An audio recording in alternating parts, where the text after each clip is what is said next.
it's Pennsylvania Chinmaya Mission. The day after it's New Jersey Chinmaya Mission. Monday it's Cary Perumal Temple. Tuesday it is Mobile, Alabama Perumal Temple. Wednesday it is Minneapolis Hindu Temple of Minnesota. Thursday Phoenix Perumal Temple. Friday Sacramento Mahapariva Mandali. Saturday Portland Balaji Temple. Sunday Veda Venkateshwara Temple. Why I am telling you this is, if you have got friends and folks there, you can ask them to come around. One. Second thing is, organizers are generally a bit wary. On weekdays people don't come. I am sure just on a weekday, on a Friday evening when the traffic is at the pinnacle, you all made it. I am so very thankful. So it shows that there are just not performers, there are so many listeners in Sanatana Dharma, which is very, very healthy for Sanatana Dharma to sustain. So thanks to all of you for having come in such large numbers. And for the book, you may get in touch with them. Now we'll have the question and answer session. I'm sure you've all stayed here for 1 hour and 52 minutes. The few minutes from now on, nothing is going to happen. So please stay. Ellarum apdiye restless ஆகி எழுந்துக்க ஆரம்பிச்சிடுவா. 2-3 கேள்வி தான் டக்குன்னு முடிச்சிடுவேன். உட்கார்ந்துக்கோங்க. Request. Okay. I'll read the question. What does studying follow Vedic scriptures give us that meditation and doing good deeds cannot? Okay. So yeah, this has been a question which has been asked by me at one point in time, by my sisters at one point in time. Yes, the question has come. I hope I will reiterate the question first and then get to the answer. Being a good human being, I do good things to people. I serve the society. I'm being a good human being. I'm not being dishonest. I'm being charitable. I treat the old people good. I help my society. I drive well. I follow the rules. I pay my taxes on time. So everything is good. So what is this? Being this. What this cannot achieve, which Vedic meditation can achieve? So a very good question, because we have always believed that if I recite shlokas, I am getting renunciation from all the sins that I have committed, which I have just said a few minutes back. It's only for bliss that we recite. All the sins that we have committed will not get vanished. Of course, there could be some exaggerated statements. If you recite the name of Krishna, everything will go away. Which is truly not what scriptures say. Only through remorse, only through paschatapam, prayashchittam can one get to a reasonable extent atoned off. So the question is, why should I after all meditate and recite and learn so many things while being a good human being can? See, being a good human being first of all gives us a good name in the society. So the assumption that by learning shlokas I can forego the concept of being a good human being itself is wrong. Being a good human being is the foundation to anybody's existence.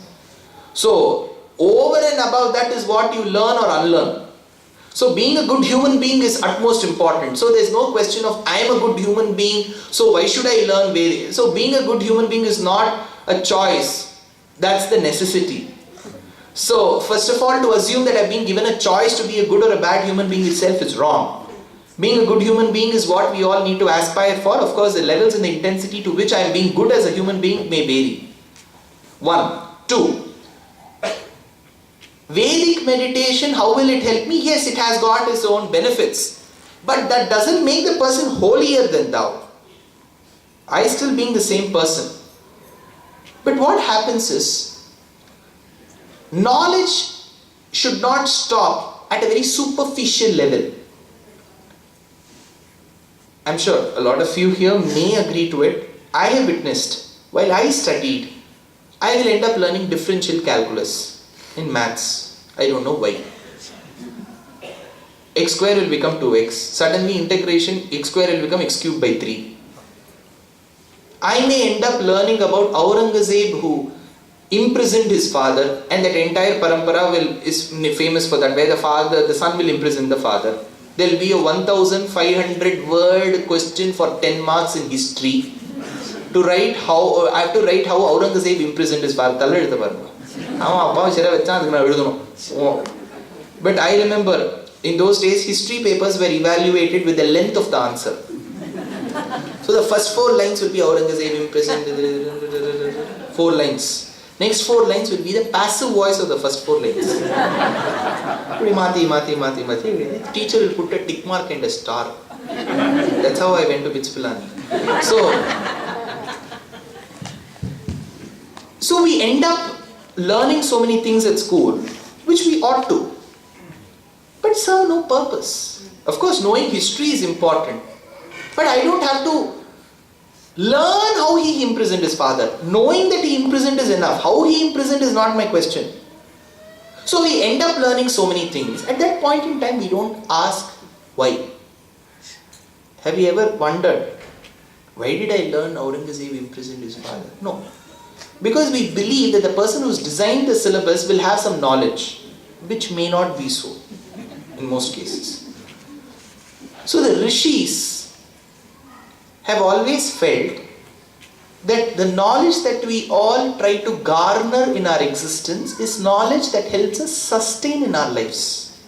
See, nobody is going to view, I saw differential calculus right in front of my eyes and I was able to realize. No.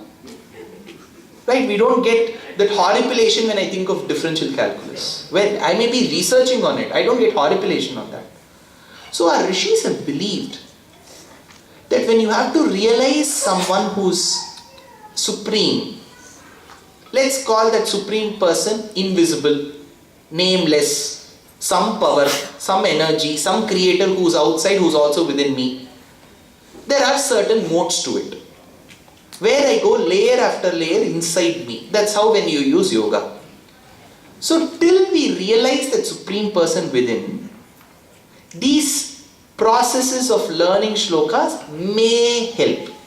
May, because in those days it was an assumption that people will know Sanskrit, so Sanskrit shlokas were written. Had Valmiki or Vyasa known the current state, they could have given shlokas in English itself. Right? It would have been much more easier. On the battle of Kurukshetra, which is also called Dharmakshetra, what are the sons of Pandu and my sons doing? Dharmakshetre, Kurukshetre, Samaveda. It would have solved most of our problems. Today we are hunting pillar to post to get the authentic translation. So probably the only thing that they did not foresee, that English will take over as an international language. That's the only major defect that they had.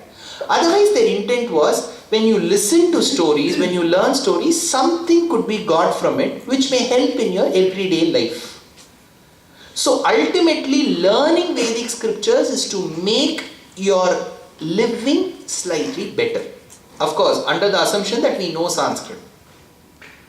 So all this was meant to make the life better, one. And second thing, I call myself as an animal, but I'm different from most animals that I see around because I coin my name as human being, which means I do something which they don't do. Lions, tigers, dogs, cats, they reproduce, they excrete, they eat. I too do all of them. But I have the ability to realize the supreme within me, which they may not. They may not. I'm not saying they will not, they may not. So this realizing this potential within me needs a discipline in my life. That's when I have to develop a discipline in my life, they said, learn these shlokas, get in the morning, take bath, recite, go to the temple, go around. This discipline, this karma yogam itself may slightly mature into jnana yogam. May. And this jnana yogam may slightly mature into bhakti yogam, which is devotion. Where I am against the person who is standing opposite me. I don't like that person. But through Bhakti Yogam, I know that the person who is within him is within me. So I start liking that person. To see the world around you in a better fashion, these scriptures were given. But learning scriptures doesn't make that person any way better than the other. And assuming that being a good human being is a choice is also wrong. Being a good human being is a necessity. Over and above, if you learn scriptures, your life may get disciplined and you may look at the world in a friendly manner. That's all. So, to this question, I come to the question again. What does studying follow Vedic scriptures give us? Just bliss and discipline. That meditation and doing good deeds cannot. If you continue doing good deeds, well and good, be that. If you have time, learn the Vedic scriptures. Simple.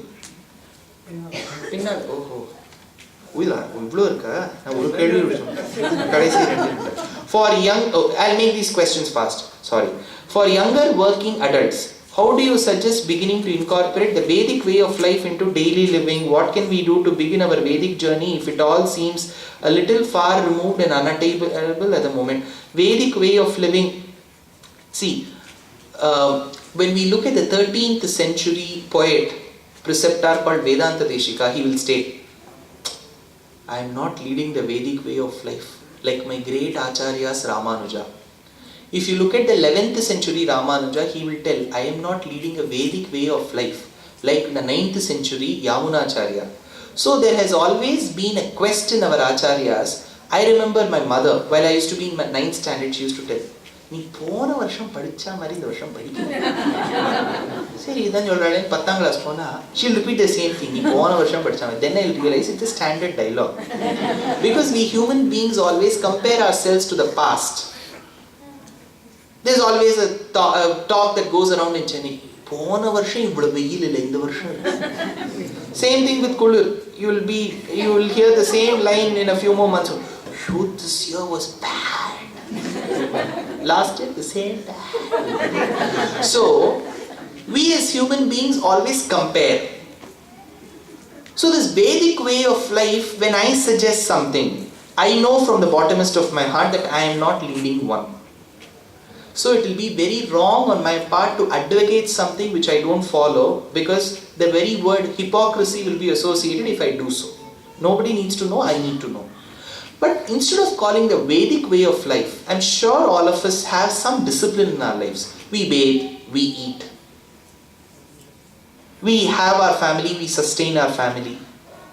If we have children, we want to teach something good to our children. If we have grandchildren, we want to teach something good to our grandchildren. All this is there. This is all the regular mode. There are certain things which Vedic way suggests. For example, I'm sure in a wonderful country like this where you find the roads so clean and things are in a better state and they are more organized, a lot of things are there to grasp and learn for us. Just because I come from Sanatana Dharma, it doesn't mean everything is perfect. There are so many things that every country needs to learn from the other country. But there are certain things which Sanatana Dharma has inherently given us. For example, if somebody calls us and tells, I'm coming home tomorrow, don't give blunt statements that I will not be there. Because Atithi Devo Bhava is what Shastram tells.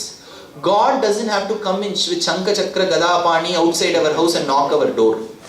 He is the one who dwells within everybody's heart. He could come as an Atithi too. The Atithi is the one who doesn't inform the Tithi.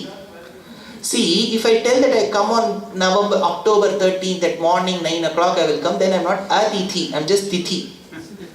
I should not inform the Tithi. Of course, a lot of us are working here. So there is a way of saying, because Vedic way of life states that do not hurt the other person verbally. So there's a soft way of saying, I'm sure I'll be very happy if you could come. Can you come before 9? I'll be very happy. So ensure that every line of yours gives solace to the other person rather than giving shocks. So this Atithi Satkaram is Vedic way of life. So despite being a normal person of bathing, eating, sleeping, taking care of your children, grandchildren, this is one addition. Second, there's I wouldn't call it a Western thought, but not the Indian thought, that parents detach themselves from their children after they are 20. Children detach themselves from their parents after a certain age. I don't know if this is what our scriptures talk. The bonding, the bonding is what that keeps a family together. When the grandmother comes and takes care of the children, when the mother depends on her child, it is very, very important that every son and daughter give importance to their parents in their old age. So, since we as a Sanatana Dharma have believed, there was this question, previous question, right? Good deeds if I do. What is our good deed? We believe I'll go to an old age mission, I will go once a day, because you also get credits here while you are studying. If you go to an old age home and serve, you will get some credits in your elective course. So it should not be that mundane. I don't end up taking care of my own parents, I don't end up calling them, I don't end up asking them how they are, I don't end up asking if they need some help in financially, then what is the use of serving the society? So, Sanatana Dharma has always believed that if you want to lead a Vedic, so-called Vedic way of life, first, charity begins at home. Take care of your parents first. At least inquire of their health. So that's very, very important. Third, to all the prospect parents and young parents here, when you bring up your children, when somebody comes home, the child should be so pleasing enough. Oh, please come. Oh, very happy to see you. We are very happy to have you home. So nice to meet you. Mom and dad have gone out. I don't know. And I see so many parents defending their children. Oh, the child is very good at heart. I'm not bothered about the child's heart, liver and pancreas. All that I need is some good words. So, getting very defensive about a very curt attitude about their children is not going to be anywhere close to Vedic way of life. So there are so many things that we can develop. And coming to the religious aspect, it's a very simple thing. Whatever you eat, let it be the idli which was made 10 days back. You get it from the huge freezer that can get it heated in the microwave. Even then, just take that idli and think of the Lord saying, I'm serving it to you first. It could be an idli that you made 10 days before. That's okay. Just think. You don't have to go to the puja room. See, don't think God rests only in the puja room. Just a thought that He is within you. You're serving Him first. That thought is very, very important to a Vedic way of life. If you don't serve the Supreme Person, then you become a Trishanku, tells Shastra. So there are various ways. These are some things that come to my mind immediately. Easy things. They are not tough. If you've got a lasagna, if you've got a pizza, don't assume that Krishna will not have pizza.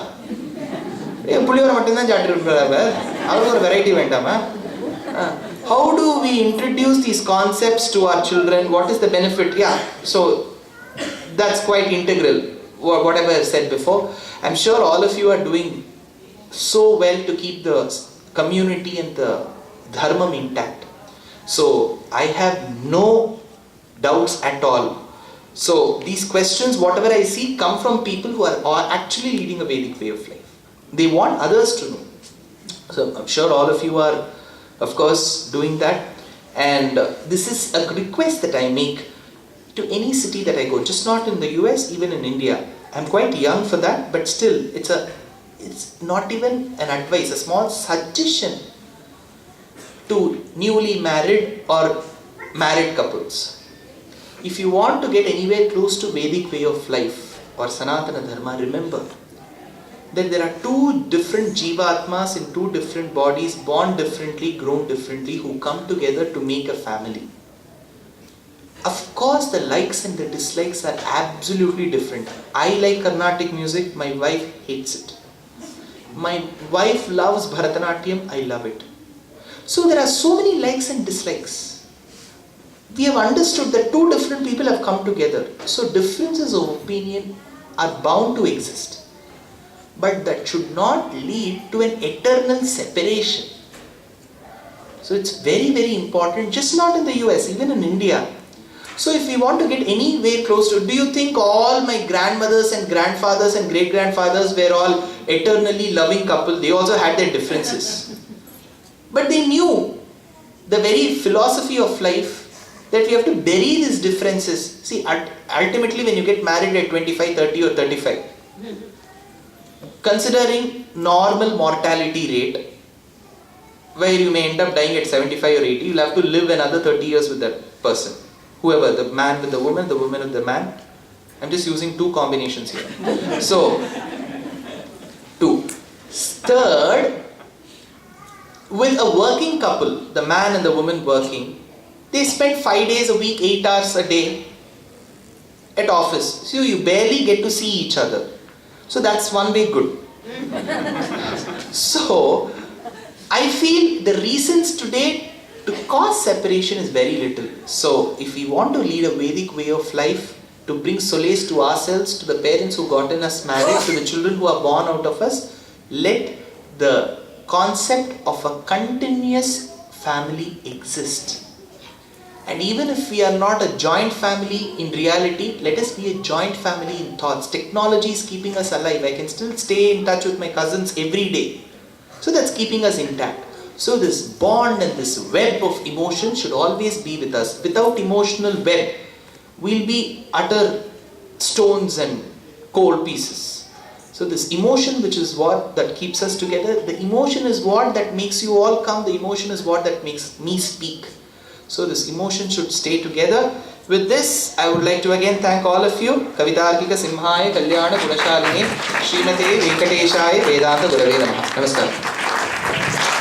You all can sit for another 5 minutes.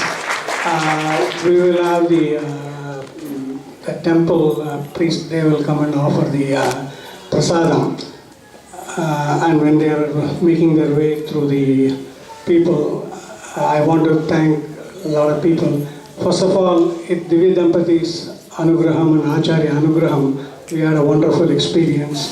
Without their Anugraham, this would not have been possible. Of course, there are a lot of volunteers. I may miss few people, but thanks to Sridhar, we had a wonderful microphone system. And we also have Radha and Narayana. They were instrumental in bringing Sri Dushyanth here. And also we have Ramani and Jayashree. They were helping with a lot of different things, including now getting the books given to people. And finally, I don't want to forget Balaji, who has been doing the photograph and video. And last but not the least, the temple administration for their help, especially Soundarajan and Shanmugam and Swami and a lot of other people in the board. They were